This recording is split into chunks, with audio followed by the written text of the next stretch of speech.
This is North Pod, a North Melbourne fan podcast, hosted by Jason Hunt. Now the backs there are. He backs it. He kicks it. Oh, the fall from Dursma. This is the speed of the culture. 3 bounces down the wing. He keeps going. 4 bounces. Joining the chorus. The Can't Lose Kangas are AFLW premiers. Hello and welcome back once again to North Pod. And I guess a feeling of reality a little bit.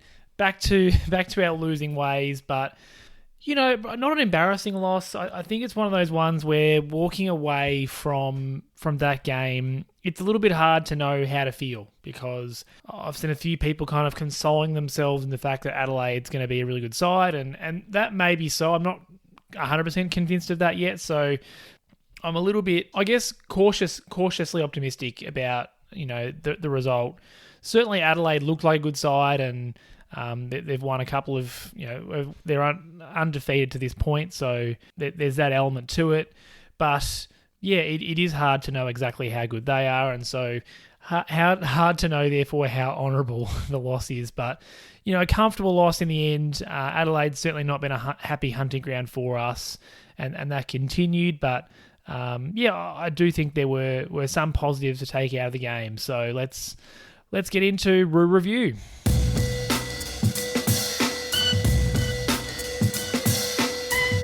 So we went into the Crows game with the same team as the side that beat Melbourne, right the way down to the sub. Dylan Stephens was the sub again. Griffin Logue still not available with that hamstring injury. Jackson Archer still suspended for another game or two. So yeah, unchanged, and I think we were all expecting that, given how well we played against Melbourne, and you know, it'd be pretty hard to drop a player from that side. So I think, you know, fair enough. I guess with the emergencies list, we are starting to see some of those players that, you know, are maybe on the fringes of selection, like Finbar Malley. Callan Dawson was in the emergencies as well for this week. So I think we're starting to see, you know, what our best 23 looks like for right now, and we can maybe see who are those 24th, 25th, 26th type players that are waiting in the wings. We know there's probably a couple that are injured that would come straight in. It's hard. Goda would be one of those, I would think, and obviously Georgie Wardlaw. So anyhow, we went in unchanged, and yeah, final score: Adelaide 17-12, 114, North Melbourne 12-6, 78. So a 36-point loss. And I think that was pretty reflective of how the game went. Certainly not one of those games where you look at that and go, the scoreboard flatters either team. I think that was pretty accurate to what went on. In terms of how the game went in general, I was really pleased with how we started the game. That was one of the things that I talked about last week, that I would like to carry that form and momentum from the Melbourne game into the next week. And I think we did for the first sort of 5 to 10 minutes. We really brought some energy and some pressure off the top. There was a really nice gang tackle at half-back. I thought that some of Toby Pink's corralling work was really good, and it looked like we were set to continue our strong work. As has often been the way with North Melbourne sides, it did fall away a little bit after that. We saw some familiar mistakes creeping in. Just the usual, turning it over in bad spots, or letting Adelaide out the back due to either miscommunications or, you know, losing a contest. I think for me, the moment where I went, okay, this is not necessarily all going to go our way. Xerri came off for some treatment, and Taylor Walker immediately goaled from a throw-in, just took it out of the ruck and kicked a goal, you know, from inside 50. And I think, you know, it's just those really easy goals that we just consistently give up that break our backs.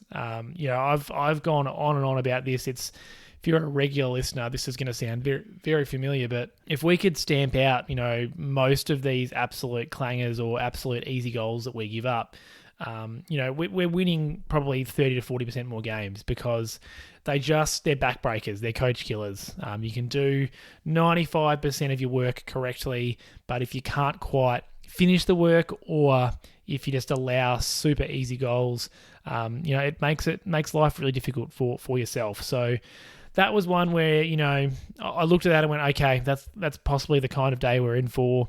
Darcy Tucker, double-fisted out of bounds when he could have taken an intercept mark.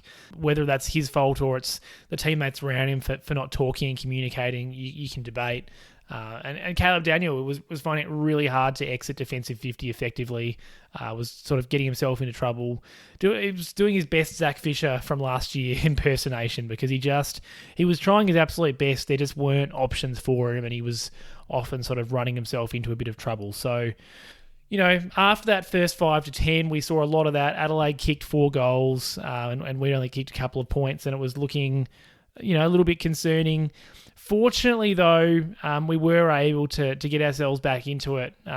Paul Curtis laid a massive wrestling-style tackle to get a free kick in the forward half, and gold from that. And Nick Larkey kicked 2, and all of a sudden we're back into it at three-quarter time. We're only down by a couple of points. So I thought Will Phil had some really crucial clearances that set up a couple of those goals.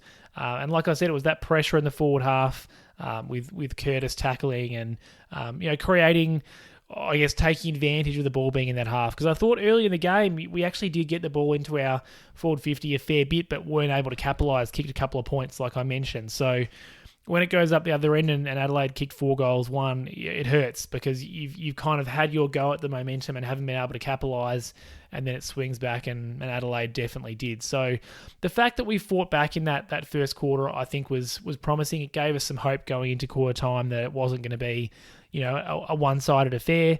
And from then on, I think, we did definitely see some of those familiar errors creep in even further. It was a pretty error-riddled second quarter, really, from both sides. I think this is where Adelaide really started to get their ball movement going, and they were able to get some chains that went from defensive to forward 50 a couple of times. We just kept... it's part of our strategy. We kept gambling and pushing the player up to the next contest to try to stop it there. And Adelaide got out the back, just a couple too many times. Fogarty was the one that capitalised, a couple of times in the first half. I think in the first half he kicked 2 goals from 2 possessions, because he was just always that deepest forward that ended up free and available to take an easy mark and kick a goal. And, it's really hard on the TV vision to establish where that's broken down, if it was one player or if it was system, because it ends up looking like someone like Toby Pink's got themselves out of position because they've run off Fogarty to go up to the next contest. But, I think he's covering someone else who's moved, and so therefore it's easier to point the finger at Pink and say, why did he go up to the contest there?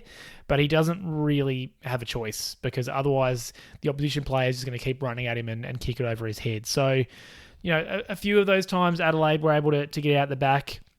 When we were able to get the ball moving through the corridor for ourselves, we weren't clean enough. We were often missing handballs or taking too long to dispose it and put ourselves under pressure. And we've seen that. Whereas last week we were able to finish those chains and make it work. It just broke down a lot of the time in this second term.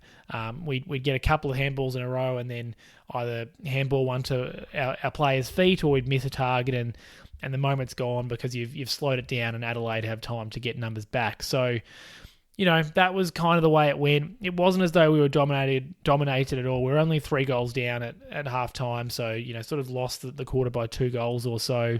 And there were some really nice moments. Luke McDonald had a really good tackle, chase from behind, pinned the arm, and got a holding the ball free kick, which was emblematic of his game. I thought he had a really hardy performance. It wasn't flashy. It wasn't one that you're going to look back on at the end of your career and say, gee, that was one of my best games. But he did everything he could. He was a good tackler, and really didn't make a mistake. He went at 100% efficiency. So, a highlight in the second quarter from Luke McDonald. And despite the fact that we were often bombing it inside 50, in the end we were able to kick a couple of goals. And like I said, we're 18 points down at halftime, and we're in the game. We're certainly not on top of Adelaide at all. We certainly look like we're the second best side of the two, but at least we're in the contest. Following that, a pretty high scoring third quarter. The Crows kicked away late, kicked the last 3 goals to put some space between the two sides, but it was relatively back and forth up to that point. Jack Darling was relatively quiet in this game, but kicked a nice goal from a Luke Parker kick around the corner and sort of showed what that connection between the new players can bring. I thought all of our new players brought something in this game. I mentioned Daniel really struggled, but I mean, he accumulated. He was definitely trying to play the role that we brought him across for. And I thought we saw that moment or that glimpse from Darling. His previous 2 weeks were definitely better games than this one. He found it harder to get involved here, but had this nice moment where he took a mark played on and kicked a goal from 45. And Jacob Constanti was able to kick 2 goals, kick one in the third and one in the fourth. His goal came from a really nice Colby McKercher run down the wing, couple of bounces, and then just hit him up inside 50. So, we had some highlights in this third quarter for sure, particularly with the way that we were scoring our goals. And unfortunately, like I mentioned, it was back and forth. So we were giving up some goals. And we also saw some of that ill discipline kind of creeping in. Paul Curtis gave away a 50-minute penalty for just, a bit of an overzealous reaction to his opposition. It's unfortunately something that he's been guilty of in the past.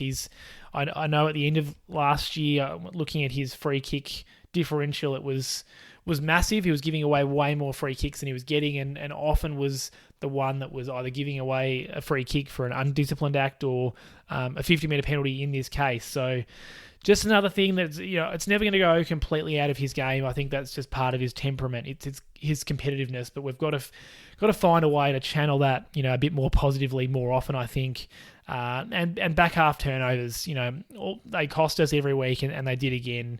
Crows just continued to score from turnover. They really dominated that category, if you will. I couldn't tell you the exact stats, but they had far more scores from turnover than we did. So, speaks to what I was talking about earlier. They were just able to get out the back and find some clean chains that resulted in easy goals, whereas when they turned it over, we'd stuff up the chain, or the Crows were better at getting back in defence and kind of stifling our offence. So, yeah, back and forth, but like I mentioned, the Crows did kick the last 3 of the quarter and made it more or less game over. There was a glimmer of hope at 3/4 time, but it was hope. It wasn't realistic chance.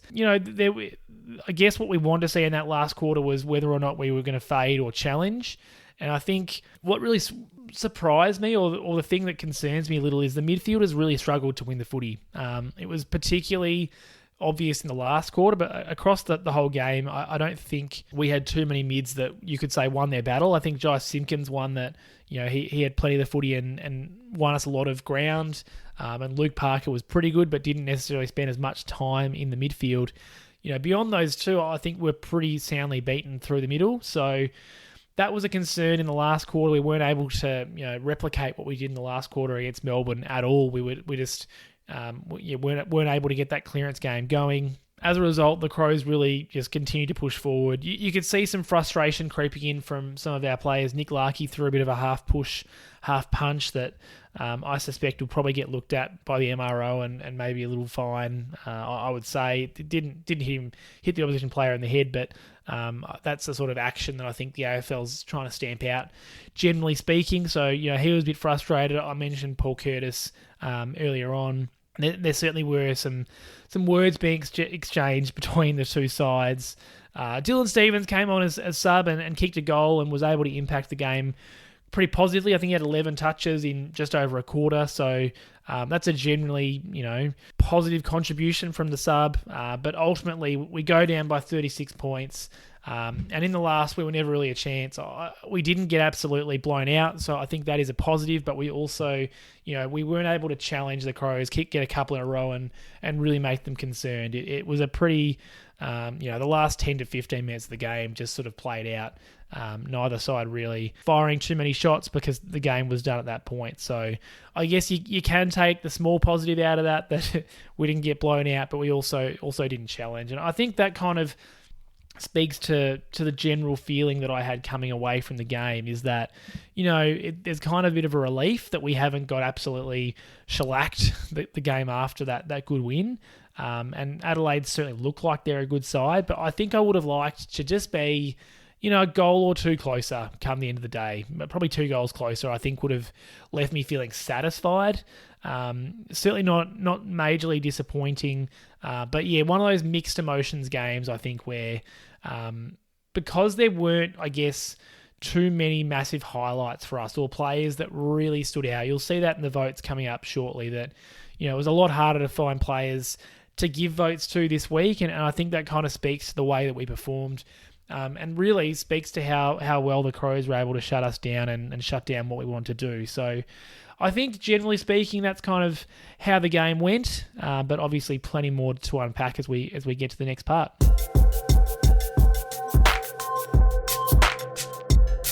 Story of the game. This is the big moment or important element that decided the game. And I think I sort of have alluded to it, but I didn't necessarily explicitly do so far. The efficiency inside 50 was, dramatically different between the two sides. Certainly they had more territory. They were able to control the footy and get the footy into their half more often, but it was the effectiveness with which they were able to dispose of the footy in that front half that made the difference. And like I mentioned, the Crows were able to consistently score from turnovers, which generally had them transitioning into a pretty open forward line.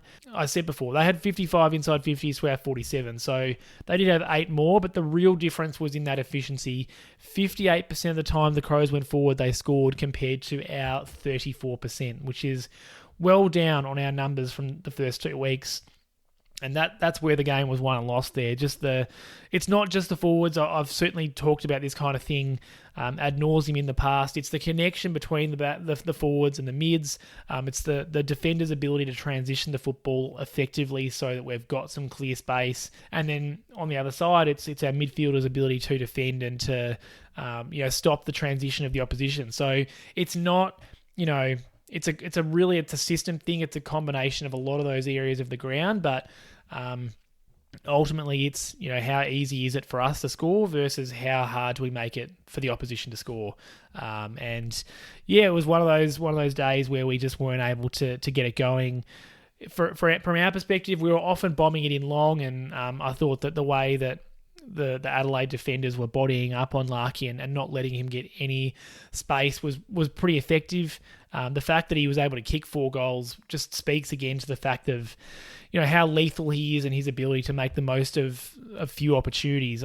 It's remarkable he was able to kick 4, given he was absolutely worn like a glove, and probably could have got a couple more free kicks. But by the same token, it's pretty hard for the forwards to get a free kick in this modern day unless you're, one of the really big players and you're getting arm chopping frees. As is going to be the case, for most of the year, our defenders were pretty outsized. Our key defenders, that is, by a good 10 centimetres. Like Riley Philthorpe is, 200 plus, and he's either getting Aiden Core or Toby Pink. Aiden Core a lot of the day, so that's a tough matchup. Fogarty and Tex Walker are also pretty tall compared to those two, so that makes it tough. Chom's our tallest defender, but we're trying to play him as a loose. It's just, our backline makeup is definitely still a work in progress in terms of those key tools, and the Crows just put so much pressure on our mids that the quality of ball going into our forward line was super poor, and the forwards weren't able to keep it in long. So it like I've mentioned a few times, it is hard to judge because we're not certain how good the Crows are, but they look like a good side this year. So maybe, all of this is fair enough and we're able to bounce back and have a better game next week. But I don't think until really the midway point of the season are we going to know, how good or bad this performance was. It's going to be one of those ones where you can only look back once the ladder starts to stabilise and really consider, how you judge this kind of performance. Because, I think if this was happening in the middle of last year, we'd be bemoaning just more of the same. But because we're thinking the Crows are better, and we're thinking or hoping that we've turned the corner a little bit after last week, you do want to have a little bit more of an optimistic lens on it, I guess. So same old story for us. Efficiency inside 50, a bit of a concern. And I guess, adding on to what I said earlier there, like Larkey was super efficient, but Xerri and Darling weren't able to get their games going at all. Xerri, I reckon, might have had about 3 or 4 touches after quarter time. He was pretty active in the first quarter, and then beyond that found it really hard. Jack Darling, he battled away but wasn't able to have the impact that he's had in the previous 2 games. That being said, he's kicked a goal each game, kicked 2 the other game. So, he's chipping in where he can, but I think his impact is going to fluctuate. Paul Curtis did kick 2 goals, but certainly not from a lot of opportunity. He found it really hard to find the footy. So, yeah, our forward struggled. There's no doubt about that. And I think, like I mentioned before, it's a synergy thing with the rest of the mids and the players up the ground. But, there's still plenty to work on in terms of how we go inside 50 and also how we defend the ground, because ultimately that is how we are.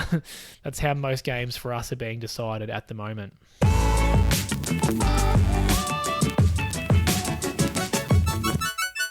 All right, Shinboner of the week and North Podium voting time. To be clear, I just wanted... I think last week there was a little bit of confusion, and I could be clearer.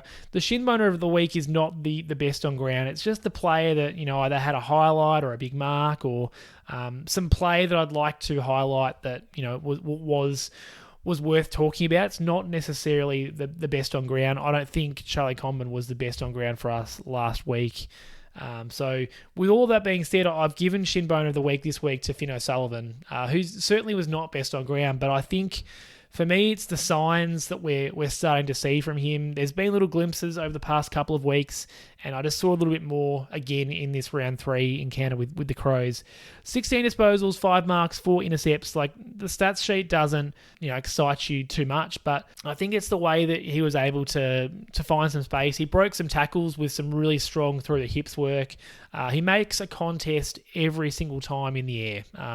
Whether or not he's in prime position, he's going to fly for it. And he also protects himself pretty well in doing so. He's not, this is going back a fair way, but I think of Lockie Hansen, who, was a key position player for what it's worth, but he would just run back with the flight and put himself in danger far too often. That's not what I'm talking about here with Finn. He's got some really good body positioning. He knows where he is relative to other players and just makes a contest, jumps at the footy. So you love to see that. He wasn't perfect by any means. There was a kick from the back pocket where he was trying to go in board and turned it over, and the Crows were able to kick a nice and easy goal. But there's growing pains there. It's a tough defence to play in this North Melbourne defence. He's primarily playing off half-back. Not quite the same role that we've seen McKercher and Sheasel play across previous seasons. Caleb Daniel is in there as the main distributor. So I think what we're trying to do with Finn is kind of have him as that next link-up, the one that's going to maybe receive a handball at half-back to then try and move the ball forward. He has got himself involved in a couple of chains. He knows where to be, particularly when the opposition turns it over. I think he does a good job of getting to the right spots to try and, create an option. And like I said, I think the thing that I was most impressed with was his strength through the hips to break some tackles, and he's not rushed. I think that's a good sign that we've got a good player in him. He's not rushed by, congestion around him. He finds some space no matter where he is. And if he can't, he gets his hands free and he's able to get off a solid hand pass. So, yeah, some more promising signs from Finn O'Sullivan. I think this is a bit of a build-up from how he's been playing over the past couple of weeks. But yeah, definitely deserving of Shinboner of the week, because I thought that his game in general was a solid performance for him in a side or in a back line that's always going to be under the pump. He's got that assuredness, which we love to see. In terms of the voting for the North Podium, a quick reminder, 4 votes is for a game-winning, phenomenal performance, 3 votes for a great game, 2 votes for a good game, and then 1 vote for sort of you've played your role / you had some highlight moments potentially, but not a perfect game by any stretch. So no one with the 4 votes in this game. I think that's probably pretty obvious. We weren't able to get the job done, and we certainly didn't have someone absolutely dominate the game for us. I think for me it was tough to know if this was a 3 or a 2 vote game, but I'm giving Jai Simpkin the 3 votes. 31 disposals, 1 goal, 7 marks, 9 clearances, 680 metres gained, 8 inside 50s, and yeah, I mean, he was our most consistent midfielder. He didn't butcher it by foot like he often can. Certainly still had some turnovers, but none of those ones, or certainly not too many, where I went, oh my God, he's done it again. Had a really nice kick inside 50 late in the game. And I think the fact that he had nearly 700 metres gained speaks to the fact that, he was getting his territory in a game where we struggled for territory and weren't able to necessarily win the footy as much as you might like, and win the territory as much as you like. He was super consistent. Didn't really drop in and out of the game, was always there, and a good balance of inside and outside game, I thought as well. So led the way in the middle, a good captain's game by Josh Simpkin, and I think just good enough to deserve the 3 votes in a losing performance, because I think what we've seen from him this year, playing mostly mid and a little bit of forward, he seems to be maybe not back to his best, but better than he's been the last couple of years, which is really pleasing. I've got 2 players that received the 2 votes. First one, Nick Larkey, 11 disposals, 4 goals, 5 marks, 1 of those contested. And I mentioned earlier, it's a minor miracle really that he was able to kick the 4 goals in this game.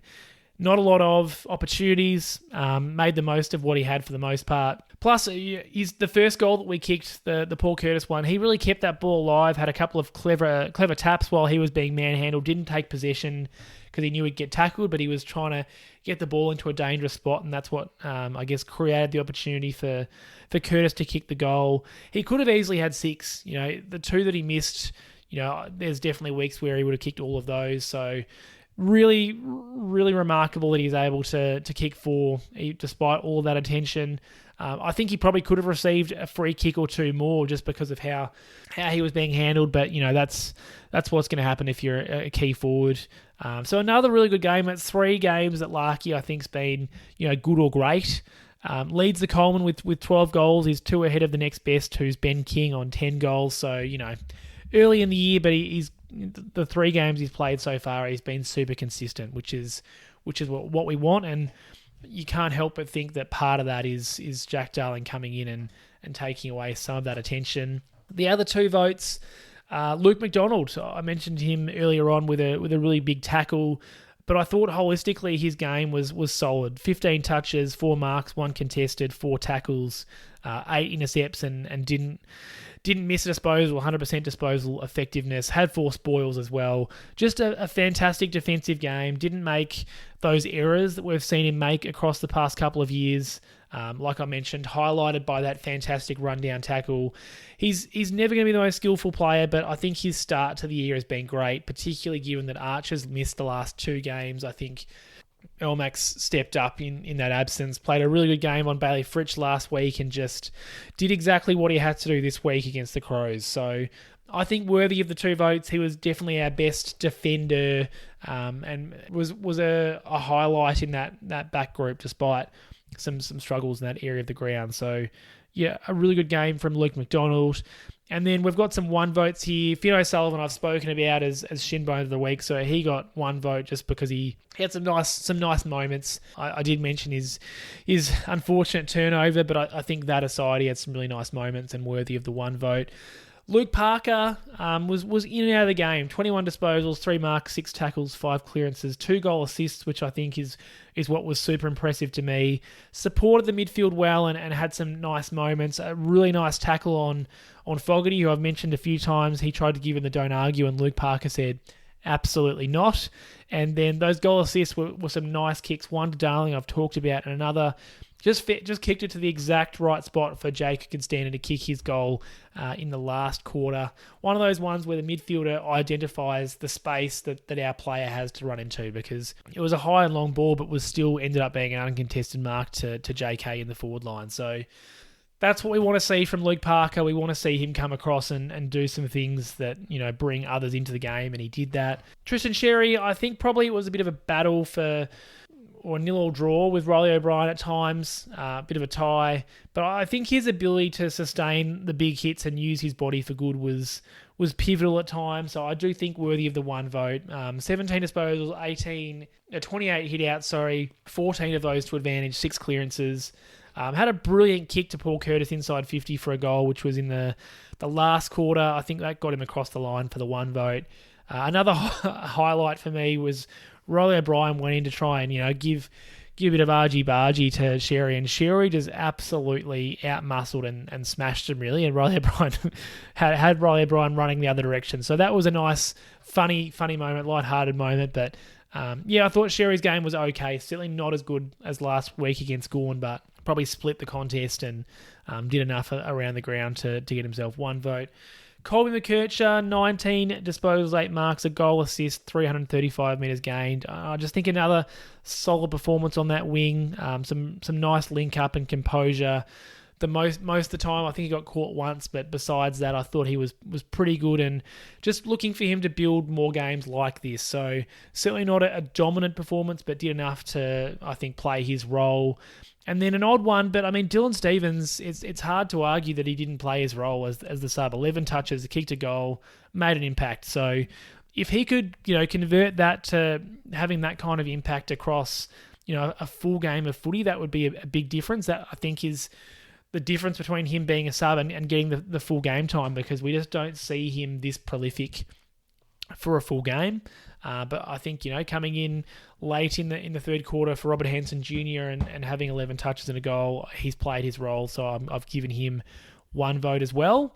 In terms of the current standings, that's all the votes for right now. Nick Larkey and Tom Powell out on top on 6 votes. An outright second is Jai Simpkin on 5 votes, and then LDU, Curtis, Xerri, and McDonald all equal third on 4 votes, and then Darling and Cheezel are on 3 votes behind them. So still pretty tight, but still very early in the year, and I think we're seeing some pretty familiar names, although Luke McDonald wouldn't have gotten too many votes last year. I don't think I gave him a single vote last year, if I remember correctly. So obviously, different voting system this year. It's hard to know whether he would have received votes. I reckon last week he probably would have gotten a vote. Oh, there was some good performers last week. Anyway, different voting system, but I think we're seeing that he's so far has started off the season really well, which is really nice to see, and it's good to have Simpkin up there in the votes as well. He was one that struggled for consistency at times last year. So that is how it is standing very early on in the season, 3 games down.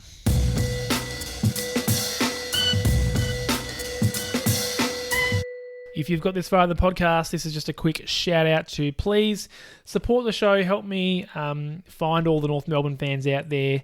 Share with anyone that you know. Subscribe on your chosen podcast service and give us a rating or review. It really helps others to see the show. You can get involved with my social media accounts, X, Blue Sky, Instagram, etc. at NorthPod Show or at NorthPod. And if you would like to support the show in an additional way, you can find a Buy Me a Coffee link in the show notes. I appreciate everyone's support.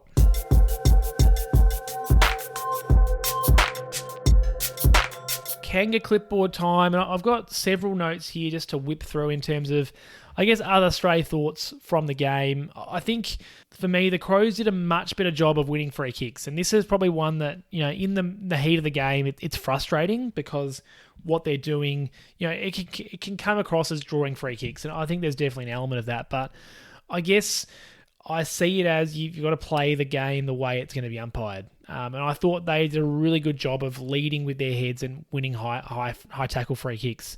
Unfortunately, all the best players in the competition, or not all, a lot of the best players in the competition are good at this technique where they get down low and they drive with their head. Now, it's not quite as egregious as we've seen in previous years. You do have to have a technique now because the umpires will, if you duck your head, you won't get a free kick. But if you're getting low and then you're sort of driving upwards with your head to then come out, generally speaking, you'll win a free kick if you get some contact. And the Crows just did a much better job of that. It's frustrating to watch, but that's how the game is going. We know the head is going to be protected, so unfortunately, for us, we're going to have to get better at both our tackling technique and also I just think the way that we bend down to pick up the footy. You've got to have an awareness that potentially there's a chance for you to win a free kick just by staying down a little bit lower, a little bit longer, and then coming up. So they won several free kicks that way. We really didn't. The free kick count was not lopsided at all. It was 21-19 in their favour, but I think there were several times where we had them on toast and then we'd sort of shut them down and they won a free kick and it broke the momentum down or allowed them to, slow the game down and take some time off. So Look, just one worth, I guess, noting. I don't really think we don't have too many players in our side that have that kind of craftiness to win free kicks like that. You know, Lindsay Thomas was really good at that, going back a few years now. He's one that was really good at it, but yeah, we don't necessarily have that player. Like Robert Hansen Jr. really doesn't invite contact at all. He doesn't want to be tackled. Jake Constanti is not the type that, you know, sort of wing the ball often enough for that to happen.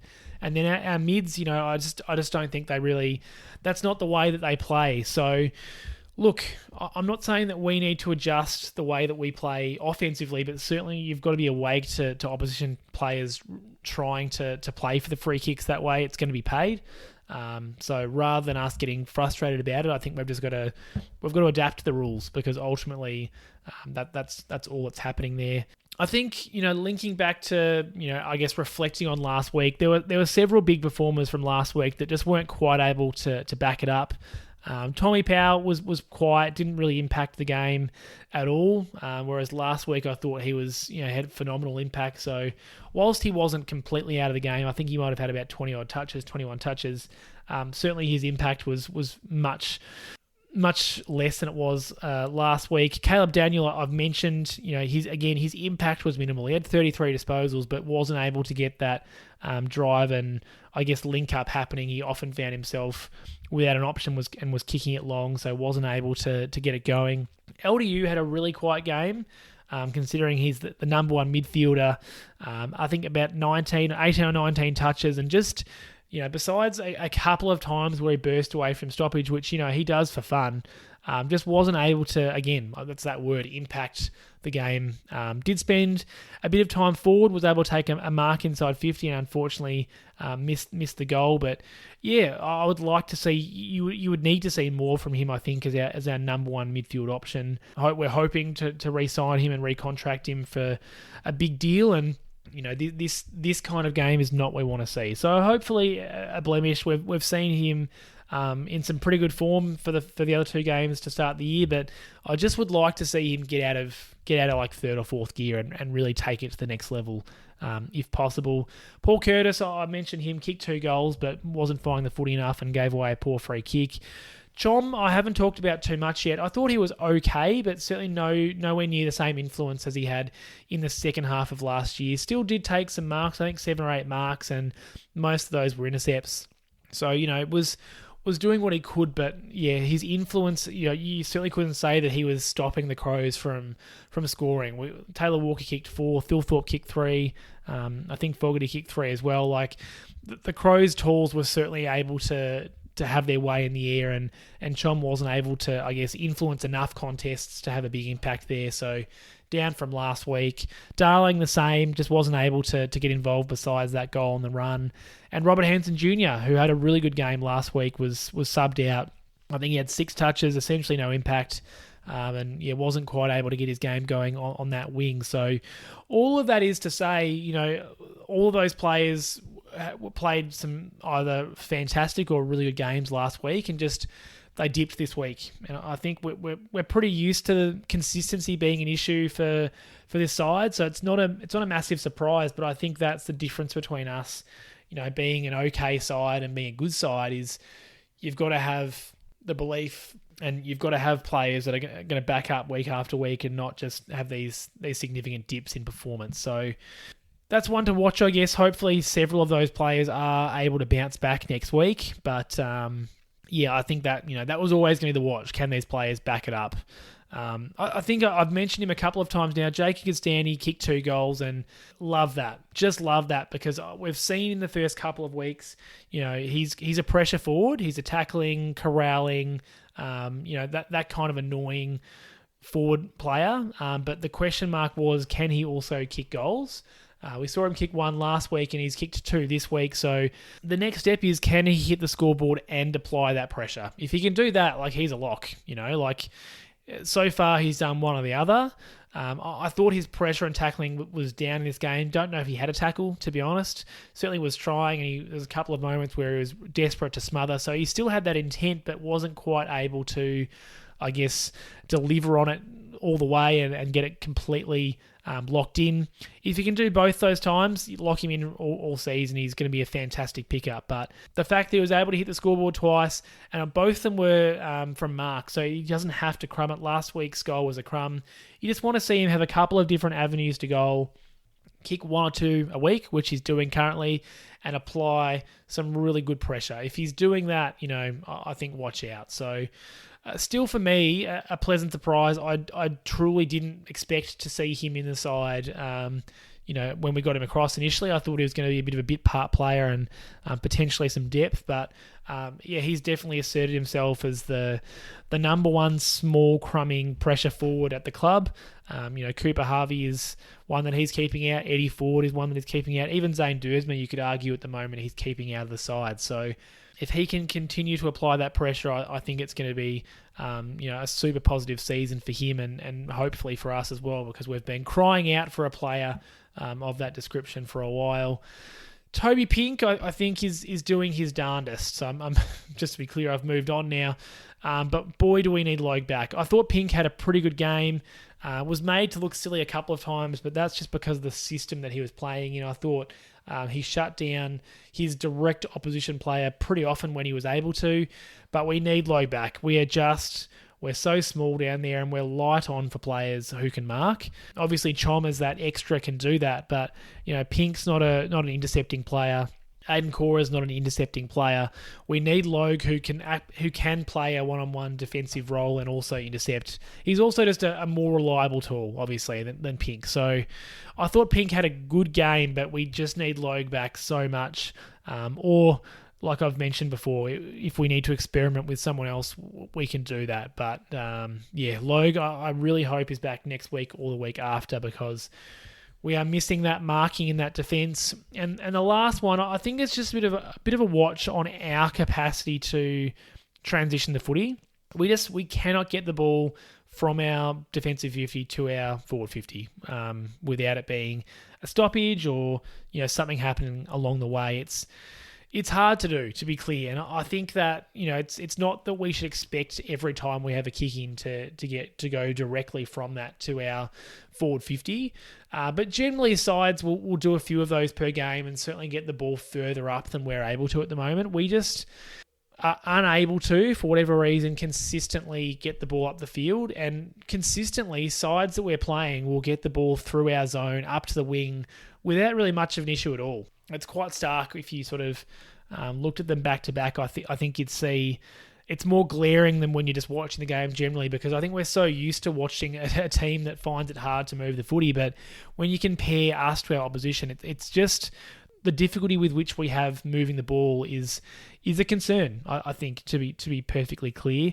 And it's not all on Caleb Daniel. He's one part of a large machine. I would like to see us try to run more set plays to get players free off half back on the wing.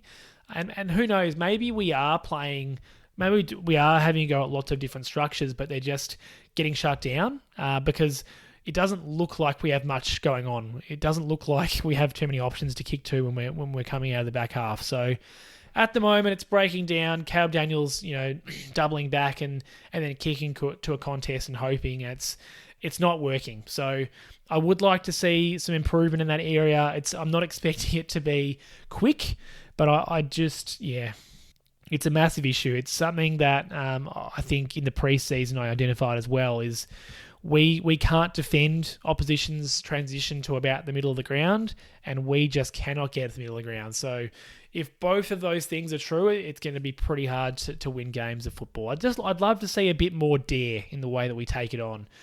Even if we do then, turn it over a little bit, we're doing that anyway. So let's try and get that ball moving. And yeah, I think I'd like to see that. That being said, I'd like it to be the right players taking it on.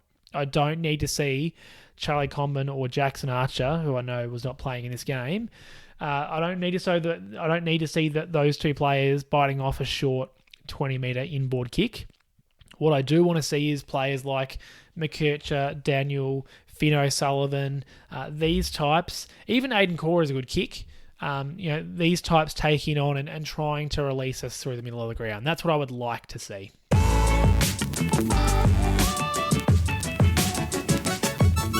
Around Arden Street, and not too much news, or no news, really, from the last 7 days or so. So really just going to touch on the VFL. A disappointing loss to the Box Hill Hawks, 92-83. We were in control of that game and just lost control. A bit of a last quarter collapse. Conceded the last several goals and unfortunately, lost by 11 points. But in terms of the AFL listed players that we're interested in their performances, Eddie Ford was lively early, kicked 2 goals, but it's kind of hard to see where he fits into the side at the moment. I think really he'd need an injury to get an opportunity, because Constanti, Curtis, Xerri, Darling, Larkey, you're not really displacing any of them, and then you've got Luke Parker or Jai Simpkin or a resting midfielder. There's just not really a spot at the moment, and particularly when Eddie Ford's ground level pressure is not great. It's hard to see where he'd fit in. I guess Robert Hansen Jr. does spend a little bit of time forward, but for the most part, he's been on a wing. So unless Eddie's going to come in and play some wing time, I'm not sure there's going to be opportunity for him at the moment. Bryn Teakle kicked 1 goal for, so certainly took some marks in the forward line, and I do think there'll come a point in the year that he gets some game time, whether that's because Darling's out of form or being rested, or if we just want to go a little bit taller. I think there's an opportunity for that, but certainly not at the moment. Whitlock had 27 touches down back, so he continues to impress. I certainly would like to see him at some stage during the year. And Geordie Payne and Finbar Maley, both of them kicked 2 goals from 7 disposals, so good to see them hitting the scoreboard. We certainly do have some players in some nice form in the VFL. I liked a lot of what I saw from some of those players, but I think we'll see that Jackson Archer is going to come back in the next couple of weeks, as is Griffin Logue, and George Wardlaw is not too far away. All 3 of them are going to walk in. I probably think Josh Goda is going to return via the VFL, so I'm not expecting him to walk back in, but he's one that I think plays, once he's fully fit, I think he's into the side. So it is going to be difficult for these VFL listed, or not listed, these players playing VFL footy at the moment to break in, I think. Zane Dersmer is another interesting one. He's had a really good preseason game, but then quiet in the VFL, kicked 1 goal from 10 disposals and wasn't that different last week. I'm just not too sure what to expect from him. I certainly would like to see him playing some AFL football this year, but if I'm struggling to fit Eddie Ford in, then I'm probably struggling to fit Zane Dersmer in as well, unless, again, he's playing on a wing, because I sort of look at it like Wilfield, I think he's going to be replaced by George Wardlaw when Wardlaw is fit, and then we've kind of got that sub-role that's been Dylan Stephens for a little bit now. It's hard to know Darcy Tucker the first week and Dylan Stephens the last 2. That's another spot that's potentially up for grabs for a player like that, but it's a sub role. So yeah, interesting to see what we get coming through the VFL in the next couple of weeks, and hopefully they can continue to have some relatively positive performances like they did in this one, but can go on with it. In terms of next week, looking ahead to the game against Sydney, it's at Marvel, so back where we belong. Saturday, April 5 at 7:35 p.m.